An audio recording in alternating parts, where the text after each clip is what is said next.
Este ano foi marcado por um incessante burburinho de reportagens atrás de reportagens, e embora as manchetes possam desaparecer rapidamente, as histórias por trás delas não desaparecem. Número 10. Connor Anderson, de 31 anos, é executivo de contas na Marsh. Ele trabalhou anteriormente como gerente de contas na National Corporate Housing e passou de administrador de vendas a gerente de projetos associado enquanto trabalhava na Presidio. Dizem que ele estudou na Harbor Fields High School e frequentou a Universidade de Maryland, onde estudou economia. Ele recebeu o diploma de bacharel nessa área pela Universidade do Colorado, em Boulder. No início deste mês, ele deixou o conforto de sua casa para participar de uma conferência de trabalho em Nashville, Tennessee. Ele chegou à região no dia 15 de agosto de 2026 e fez o check-in no Millennium Maxwell House por volta das 16h30 daquela tarde. Nas primeiras horas da manhã seguinte, a câmera corporal de um policial registraria as últimas imagens conhecidas do homem antes de ele ser dado como desaparecido.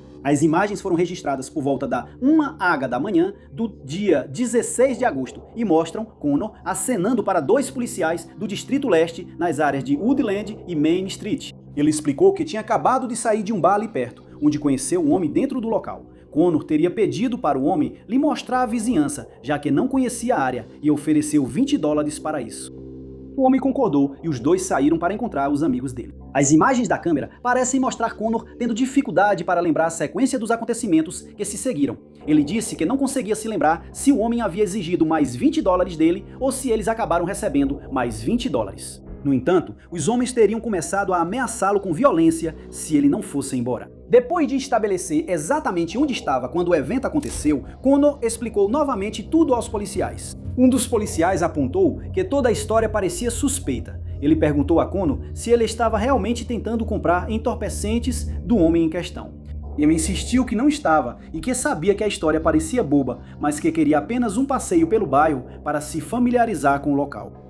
Quando os policiais pediram sua carteira de motorista para fazer um relatório formal, Connor se recusou a entregá-la e em seguida foi incentivado a pedir um carro por aplicativo e voltar para o hotel. Connor concordou e foi embora, mas não voltou para o Millennium Maxwell House. Em vez disso, ele desapareceu. A investigação subsequente levou a polícia a analisar várias horas de imagens de câmeras de segurança, fotografias e registros bancários, enquanto as autoridades tentam determinar para onde ele pode ter ido ou onde poderia ter acabado. Eles também fizeram apelos públicos, divulgando todas as informações relevantes em várias plataformas de mídia social. Connor Anderson tem 31 anos. Ele é um homem caucasiano de porte médio. Ele tem cabelo castanho e olhos azuis. As imagens da câmera corporal, divulgadas junto com as informações, mostram o homem vestindo uma camiseta cinza larga. Informações sobre o paradeiro de Connor podem ser direcionadas ao Departamento de Polícia Metropolitana de Nashville pelo telefone 615-862-8600.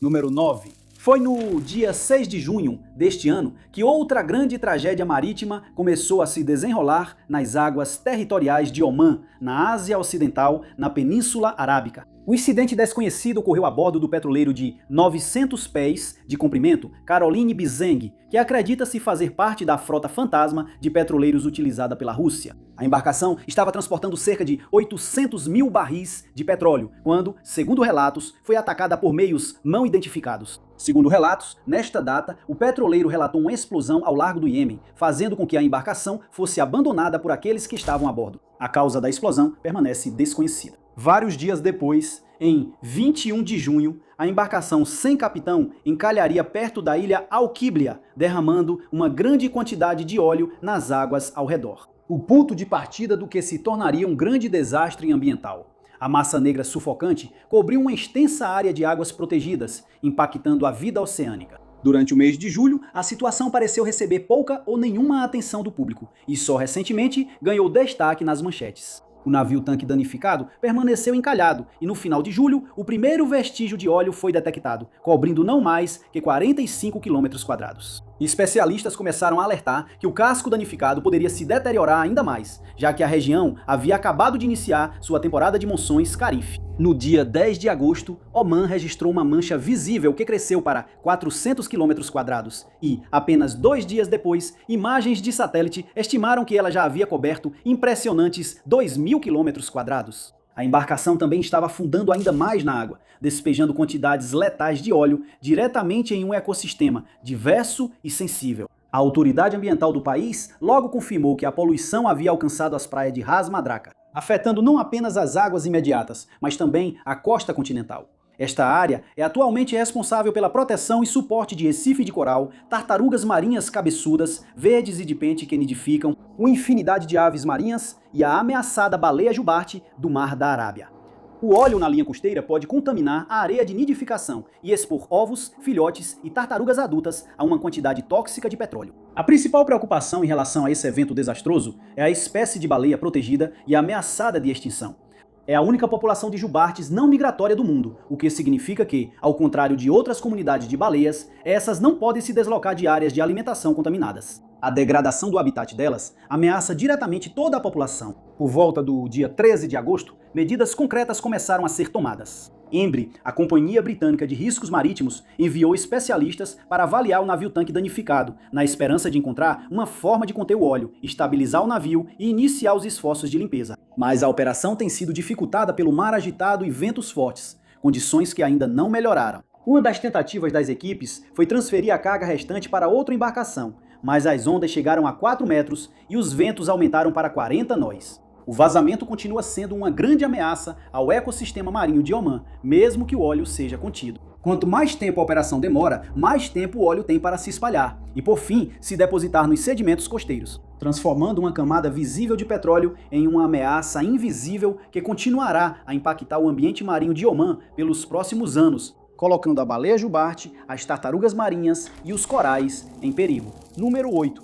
Além do fato de que ele era conhecido por frequentar locais de acampamento e trilhas, e gostava de uma pescaria de vez em quando. Não se sabe muito sobre Gerald Jerry Quinterell, um homem de 54 anos, de Quakertown, Pensilvânia, onde ele administra uma empresa de jardinagem. Seria em um parque natural, durante uma suposta trilha ou pescaria, que se tornaria o discreto cenário para o infeliz desaparecimento de Gerald. Foi no dia 19 de abril de 2026 que ele saiu de sua casa na Pensilvânia para uma viagem planejada de 5 dias. Ele havia concordado em cuidar do cachorro de um amigo enquanto eles viajavam por alguns dias, e supostamente estava indo para a casa deles quando desapareceu. Apenas alguns dias depois que Gerald saiu, sua caminhonete Chevrolet Silverado branca foi encontrada abandonada no Parque Estadual Lewis Run, no acampamento Tracy Ridge, no local número 110. O acampamento fica a 5 horas de sua casa, dentro da Floresta Nacional de Allegheny. A reserva está localizada ao longo da Rota 321, no município de Corydon, e abriga o rio Allegheny e a represa Kinzua.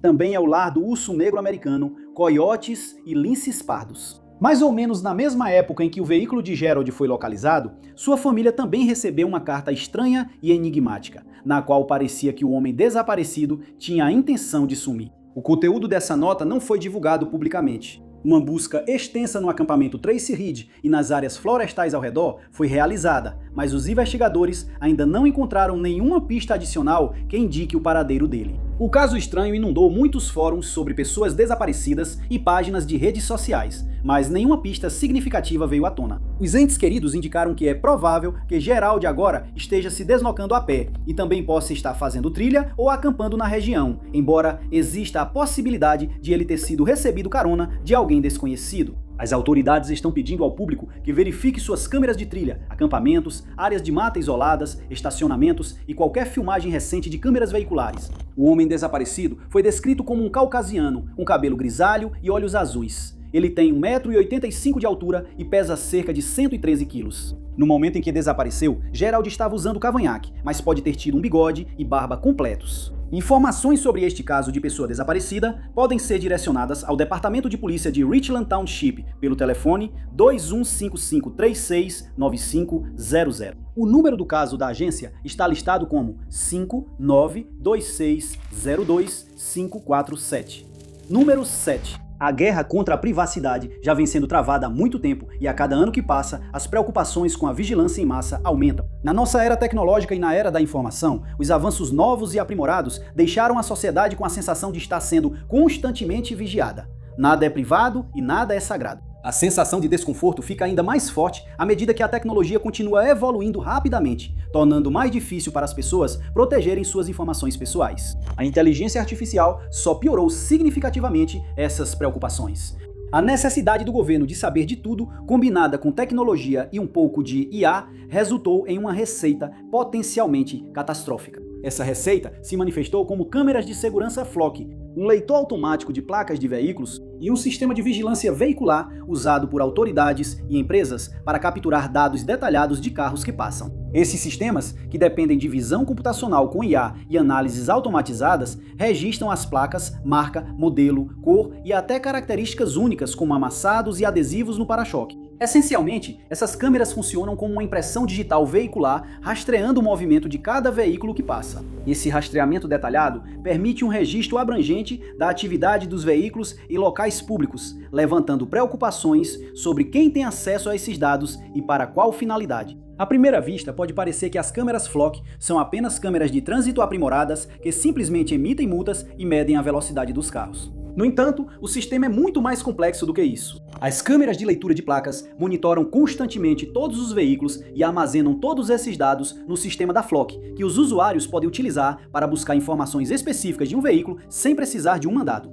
Isso significa que qualquer pessoa com acesso ao sistema pode potencialmente rastrear os movimentos de alguém ao longo do tempo, levantando questões significativas sobre liberdades civis. Compreensivelmente, essa invasão de privacidade levou os cidadãos a adotarem uma postura controversa, já que se opõem coletivamente à instalação dessas câmeras invasivas. Embora a vigilância geral possa parecer um passo necessário para desencorajar o crime, grande parte desse crime está presente nas próprias forças que utilizam esses sistemas. A polêmica das câmeras Flock em 2026 foi marcada pela descoberta de que vários policiais estavam usando esses sistemas de forma indevida para fins pessoais, como perseguir seus parceiros ou ex-parceiros românticos para descobrir onde eles estavam e o que estavam fazendo. O sistema também foi usado para perseguir desconhecidos. Atualmente, o número de policiais presos por isso gira em torno de 5, mas a lista continua crescendo. Desde então, a polêmica se manifestou em protestos abertos de civis que foram às ruas em oposição. Algumas pessoas chegaram a sentar-se embaixo das câmeras Flock e levantar cartazes para bloquear a visão das lentes, além de destruírem os postes onde elas foram instaladas.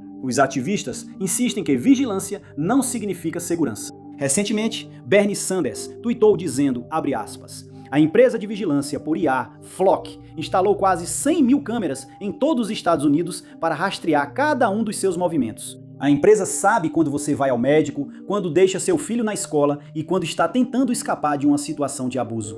Ela sabe de tudo. A empresa enfrentou uma grande reação negativa este ano, que se manifestou em processos judiciais por privacidade, já que suas ferramentas de IA continuam explorando uma rede de vigilância em massa inconstitucional. Desde então, a Flock fez algumas mudanças no sistema, como disponibilizar as informações por apenas 7 dias no sistema, em vez dos 30 dias iniciais. Mas a comunidade insiste que isso não é suficiente.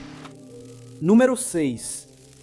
Lori Ann Bond Plumer, como sua família descreveu, é uma pessoa fundamentalmente bondosa. Ela é carinhosa, energética e está sempre pronta para ajudar quem precisa. A Lori Ann, de 60 anos, é cuidadora em tempo integral do marido, que teria sofrido uma lesão cerebral traumática em 2025. A lesão deixou o marido dela com um comprometimento permanente do lobo frontal, e ele sofre de problemas cognitivos, síndrome do pôr do sol e demência secundária. Lori, apesar de ser cuidadora do marido, sofre com seus próprios problemas de saúde. Entes queridos revelaram que Lori tem um histórico de doença mental, e embora ela seja muito respeitada, quando não está sob o tratamento adequado ou se não toma a medicação, ela se torna uma pessoa muito diferente. Pode ter sido esse elemento que esteve presente em seu desaparecimento peculiar, que aconteceu no dia 4 de abril deste ano. Lori e seu marido estavam na estrada, indo para Moyadén para visitar alguns parentes na Páscoa. Na região de Stoneville, Carolina do Norte, o casal se perdeu. Eles acabaram parando à beira da estrada, em um beco sem saída, perto da Peck Steel Plant Road. Lori estava supostamente falando coisas sem sentido, antes de dizer ao marido que precisava de 1 minuto, ao que ele respondeu, tudo bem. Ela colocou a mão nos ombros dele e disse que o amava, antes de sair do carro e se sentar em um tronco.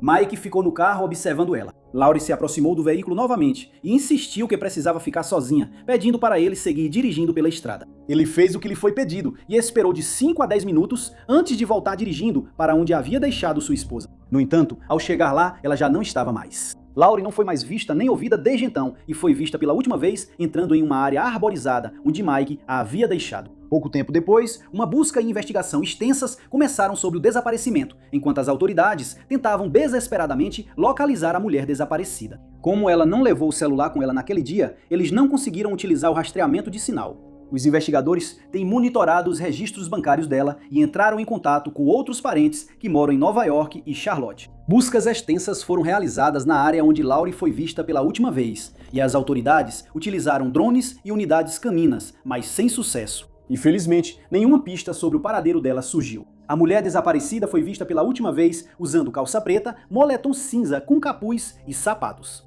Ela é descrita como uma mulher caucasiana com cabelo loiro e olhos verdes. Ela tem 1,70 m de altura e pesa cerca de 40 quilos. Informações sobre o desaparecimento de Laurie Ann Bonds Plummer podem ser direcionadas ao departamento do xerife do condado de Rockingham pelo telefone 336-634-3232. A investigação está atualmente ativa e em andamento. Número 5. No dia 15 de agosto de 2026, a cidade italiana de Messina, na Sicília, tornou-se o cenário de um dos roubos de arte mais significativos da história recente. E foi realizado durante o feriado nacional de verão mais importante e mais amplamente celebrado na Sicília, que combina o festival romano de Fieri Augusti com a festa católica da Assunção da Virgem Maria. O cenário desse crime audacioso foi o Museu Regional de Messina, e o alvo foi o pintor renascentista Antonello da Messina. Os ladrões responsáveis acabariam levando 4 obras de Antonello, que são creditadas por terem revolucionado a retratística renascentista, utilizando o realismo flamengo e técnicas italianas de pintura a óleo. O conselheiro de cultura de Messina, Enzo Caruso, comentou como Messina, sem essas obras de arte, fica privada da essência do pintor, que é considerado o maior artista do Renascimento europeu. Esse roubo foi considerado o mais significativo e de maior destaque no mundo da arte, e aconteceu poucos dias antes das pinturas de um roubo de arte anterior serem recuperadas. As obras dos mestres franceses Pierre-Auguste Renoir, Henri Matisse e Paul Cézanne. Na noite desse evento, por volta das 10 da noite, 3 indivíduos mascarados se aproximaram do Museu Regional de Messina e mexeram na grade do perímetro perto da entrada do portão lateral, que parecia ter sido cortada ou entortada. Uma porta externa foi então arrombada e os 3 ladrões foram diretamente para as salas que exibiam as obras de Antonello. Nos minutos seguintes, eles removeriam os 5 painéis de madeira sobreviventes do Político de São Gregório, um retábulo que data de 1473. Os 2 painéis superiores da peça retratavam a Anunciação da Virgem. O painel do meio exibia a Madonna e o Menino entronizados, e o restante retratava São Gregório e São Bento. É considerada uma das obras-primas do Renascimento siciliano e é a única obra desse artista que nunca saiu de sua cidade natal. Outra obra de arte, um painel menor de 2 lados, também foi retirada de uma vitrine segura. Esta obra retrata a Virgem Maria e o Menino Jesus com um frade franciscano e uma representação de Cristo na Pietà. 2 dos painéis do Políptico foram encontrados abandonados em um pequeno muro do lado de fora do museu, mas obras de arte no valor de 70 a 80 milhões de euros ainda não foram recuperadas. A investigação que se seguiu levou à conclusão de que esse roubo foi realizado por profissionais. Eles conseguiram driblar todas as medidas de segurança, incluindo os seguranças e sistemas de alarme sofisticados. Todas as câmeras de segurança do prédio estavam funcionando na época, mas nenhuma delas registrou os rostos dos responsáveis. Os promotores acreditam que o roubo pode estar ligado ao mercado negro, mas ainda não confirmaram essa teoria. Entrevistas extensas estão sendo realizadas no momento com investigadores que estão focando nos funcionários do museu, enquanto tentam determinar como os criminosos conseguiram escapar dos seguranças e de outras medidas complexas que foram implementadas. Número 4. Malik Polk, que tem 25 anos, é residente de Coweta, Geórgia, onde passou a maior parte da vida cercado de amigos e familiares. Sua mãe, Sharita Hampton, descreve seu filho como um indivíduo inteligente que sempre demonstrou grande potencial. Ele é compassivo e cheio de vida, sempre disposto a ajudar os outros e causar um impacto positivo. Malik adorava montar computadores e fazer todos rirem. Ele também era um membro orgulhoso da fraternidade Phi Beta Sigma, uma irmandade que significava muito para ele e permitiu que ele se conectasse com outras pessoas que compartilhavam suas paixões. Foi em 17 de maio de 2026 que ele foi visto pela última vez por seus entes queridos na região de Coweta, Geórgia, uma data que marcaria o início de uma longa e difícil busca por respostas. Um dia depois disso, ele teria sido visto na Shiloh Church Road, perto de Whitesburg, que fica a vários quilômetros de sua casa. De acordo com o departamento do xerife do condado de Carroll, Malik estava supostamente tentando abrir a porta dos fundos da casa de alguém. O proprietário da casa avisou a polícia, que respondeu rapidamente ao chamado e investigou a situação.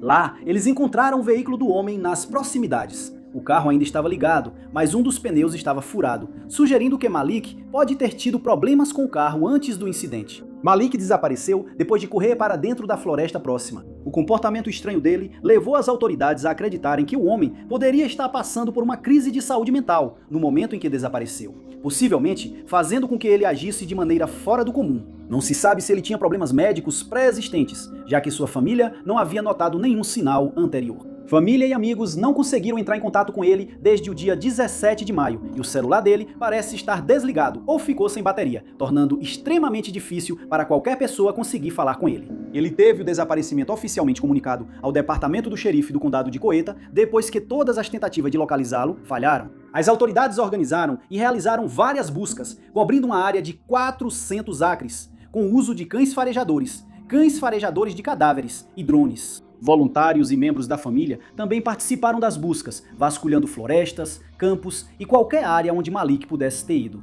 Infelizmente, apesar desses esforços, não surgiram novas pistas sobre o paradeiro de Malik. O que também permanece incerto nesse caso é como Malik foi parar nessa área na noite em que desapareceu. Não se sabia que Malik tivesse qualquer vínculo ou conexão nessa parte do condado de Carroll, o que tornou a busca ainda mais complicada. O homem desaparecido foi descrito como um afro-americano, com cabelo preto curto e olhos castanhos. Ele mede cerca de 1,75 m de altura e pesa aproximadamente 68 quilos. Ele foi visto pela última vez vestindo uma camiseta branca e um short jeans azul no momento em que desapareceu. Sua família e amigos continuam esperando por um retorno seguro e pedem que qualquer pessoa com informações entre em contato. Informações sobre as circunstâncias ou o paradeiro de Malik Polk podem ser direcionadas ao departamento do xerife do condado de Coweta pelo telefone 770-253-1502. Número 3. No início deste ano, a NASA revelou que há um evento realmente assustador acontecendo neste momento. O México está afundando. A Cidade do México é uma das maiores cidades do planeta e está afundando tão rapidamente que isso é visível do espaço. Imagens de um poderoso sistema de radar da NASA mostraram taxas de subsidência de mais de 0,8 polegadas por mês e uma queda de 10 polegadas por ano em algumas áreas. A descoberta classificou a cidade como a capital que mais afunda no mundo. A metrópole se estende por 3.000 milhas quadradas, sobre um antigo lago de alta altitude e repousa sobre um aquífero antigo, uma rocha permeável que transmite água subterrânea. Esse aquífero é responsável por até 60% da água potável da cidade, abastecendo 22 milhões de habitantes. Mas ao longo dos anos, à medida que os números aumentam, o reservatório subterrâneo passou a ser superutilizado, e esse uso excessivo fez com que o solo acima dele cedesse. Por esse mesmo motivo, a Cidade do México vem enfrentando uma crise hídrica crônica que a deixou diante de um possível dia zero, o dia em que as torneiras finalmente secam. Além da extração excessiva, o rebaixamento contínuo do solo também foi agravado pelo constante desenvolvimento urbano. Cada novo prédio, casa e estabelecimento adiciona peso extra sobre o solo de argila. Enquanto o afundamento da Cidade do México já foi documentado desde a década de 1920, novas imagens do satélite NISAR, um projeto conjunto entre a NASA e a Organização Indiana de Pesquisa Espacial, revelaram a extensão desse problema persistente em detalhes preocupantes. O NISAR foi especificamente projetado para mapear alguns dos processos mais complexos e intrincados do planeta, e tem a capacidade de rastrear até mesmo os movimentos mais sutis, incluindo o afundamento do solo. Entre outubro do ano passado e janeiro deste ano, durante a estação particularmente seca da cidade, o sistema de radar mapeou o movimento do solo abaixo e descobriu que, a cada mês, partes da metrópole estão afundando em incrementos entre 0,5 e 0,8 polegadas. As áreas mais afetadas que os pesquisadores encontraram incluem o Aeroporto Internacional Benito Juarez, que funciona como o aeroporto mais importante da região, um ponto de referência que revelou o impacto e a extensão da submersão gradual. O monumento Anjo da Independência, com 34 metros de altura. O ponto de referência foi construído em 1910, em comemoração ao centenário da independência do México. Desde então, 14 degraus foram adicionados à sua base, pois o solo continua a se desgastar embaixo dela. Os moradores também foram obrigados a lidar com ruas rachadas, prédios inclinados e sistemas de trem danificados. Após afundar continuamente por mais de um século, muitos dos prédios mais antigos da Cidade do México, como a Catedral Metropolitana, o Palácio de Belas Artes e a antiga Basílica de Nossa Senhora de Guadalupe, ficaram inclinados para um lado. Vários pontos turísticos exigem intervenção constante para garantir que não desmoronem e desapareçam da cidade. O futuro dessa metrópole movimentada é sombrio. O desastre natural e contínuo não é facilmente solucionável. Parar ou desacelerar o afundamento da Cidade do México exigiria interromper a extração de água subterrânea, mas a cidade não possui fontes alternativas de água para substituir o aquífero. À medida que mais água é bombeada, as camadas de argila compressível colapsam, o que significa que o afundamento passado não pode simplesmente ser preenchido ou corrigido. Tudo o que pode ser feito por enquanto é implementar esforços de estabilização localizados, ajustes nas fundações e mapear os movimentos para planejar as futuras zonas de risco. Número 2. Adam Todd Armstrong é um funcionário valorizado no Distrito Escolar 70 do Condado de Pueblo, onde trabalha como zelador escolar. Dizem que ele adora fazer longas caminhadas na natureza e de vez em quando faz caminhadas curtas até o Walmart próximo. A família dele também explicou que Adam, que tem 52 anos, é parcialmente não verbal e é considerado uma pessoa em situação de risco. É por isso que encontrá-lo se tornou uma prioridade máxima para a comunidade de Pueblo West. No dia 13 de julho de 2026, Adam saiu para o trabalho por volta das 6 da manhã e voltou para sua casa, localizada na região de Liberty Point International e Harmony Drive, por volta das 4 da tarde daquele dia. No dia seguinte, ele deveria chegar ao trabalho à tarde, mas nunca apareceu. Estava planejado que um parente iria buscá-lo em sua casa e levá-lo ao trabalho. Mas quando chegaram às 15 horas, Adam não estava em lugar nenhum. O parente descobriu que o celular, a carteira e as chaves dele tinham sido deixados na residência. Mais tarde, seu desaparecimento foi comunicado à polícia local, que começou a busca na casa de Adam. Lá, eles descobriram todos os pertences pessoais dele na casa. Nada estava fora do comum e não havia indícios de crime. A única coisa fora do lugar era Adam. O departamento do xerife do Condado de Pueblo empregou diversos recursos em sua tentativa de localizar o homem desaparecido. Isso inclui uma busca em toda a área de Pueblo Oeste, uma busca aérea de helicóptero no Parque Estadual do Lago Pueblo, uma busca no reservatório e no centro de natureza próximos, além de uma extensa busca com cães farejadores. As autoridades também solicitaram que a comunidade fique atenta a Adam. Eles também mencionaram Cannon City, onde vários relatos sugerem que Adam pode ter sido visto na região. Adam Armstrong foi descrito como um homem caucasiano com cabelo castanho e olhos azuis. Ele mede entre polegadas e polegadas. Ele pesa entre 175 e 185 libras e não se sabe até o momento o que ele estava vestindo quando foi visto pela última vez. Qualquer informação sobre as circunstâncias ou o paradeiro desse indivíduo desaparecido pode ser direcionada ao departamento do xerife do Condado de Pueblo pelo telefone 719-583-6250. O número do caso da agência está registrado como 26S019764. Número 1.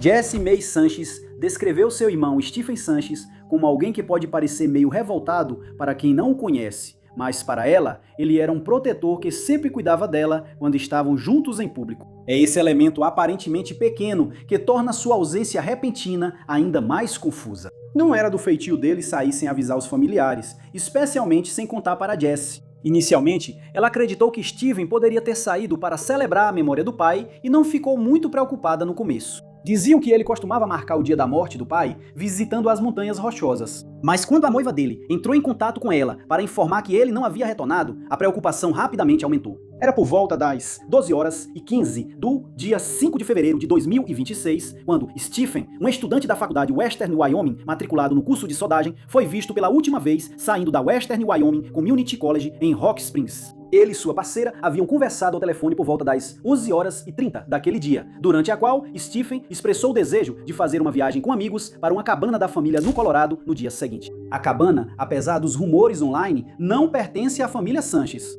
Estevão não tinha um veículo no momento do seu desaparecimento e provavelmente teria pegado uma carona com os amigos para o Colorado. Mas ainda assim, isso só aconteceria no dia seguinte. O jovem de 29 anos não voltou para casa naquela noite e não foi visto desde então. Ninguém notou nada incomum em seu comportamento antes de seu desaparecimento. Jessie o descreveu como sendo ele mesmo de sempre, dizendo que ele é alguém que fala muito. Ela frequentemente achava essa característica particularmente irritante, mas agora é uma das coisas de que mais sente falta. Jesse e o resto da família só querem Stephen de volta. Ele foi oficialmente dado como desaparecido na manhã do dia 6 de fevereiro, o que levou a uma investigação imediata. As autoridades tentaram primeiro rastrear o telefone do homem desaparecido, mas o aparelho parecia estar desligado ou sem bateria. Assim que as informações sobre esse evento começaram a circular, as autoridades receberam várias dicas indicando que Stephen havia sido visto entrando em um sedã branco de 4 portas com para-choque preto. Essas informações nunca foram confirmadas. Buscas no campus onde Stephen foi visto pela última vez já foram realizadas, mas nenhuma outra pista surgiu. As autoridades notaram que uma das contas do Facebook dele apresentou alguma atividade desde o desaparecimento, mas nada mais foi estabelecido em relação a esse elemento no caso. Não houve nenhum avistamento confirmado dele desde então. Stephen Sanches foi descrito como um homem caucasiano, com 1,88 m de altura e pesando cerca de 66 quilos. Ele tem olhos castanhos e é careca, devido a uma doença autoimune que causa queda de cabelo. Devido à queda de cabelo, Stephen é conhecido por frequentemente usar chapéus. Mas fotos dele que foram divulgadas, junto com as descrições e as circunstâncias do seu desaparecimento, é possível vê-lo usando brincos, indicando que suas orelhas são furadas. Stephen foi visto pela última vez, segundo relatos, usando um moletom verde e calças marrons. Informações sobre o paradeiro dele podem ser direcionadas ao Departamento de Polícia de Rock Springs pelo telefone 307-352-6575. O número do caso dele está listado como R26-R260-2262. Muito obrigado por assistirem. Se você gostou deste vídeo, não se esqueça de clicar no botão de curtir. Além disso, não se esqueça de se inscrever e clicar no sininho para ficar por dentro de todos os nossos próximos vídeos. Meu nome é Tinodes e vejo vocês no próximo.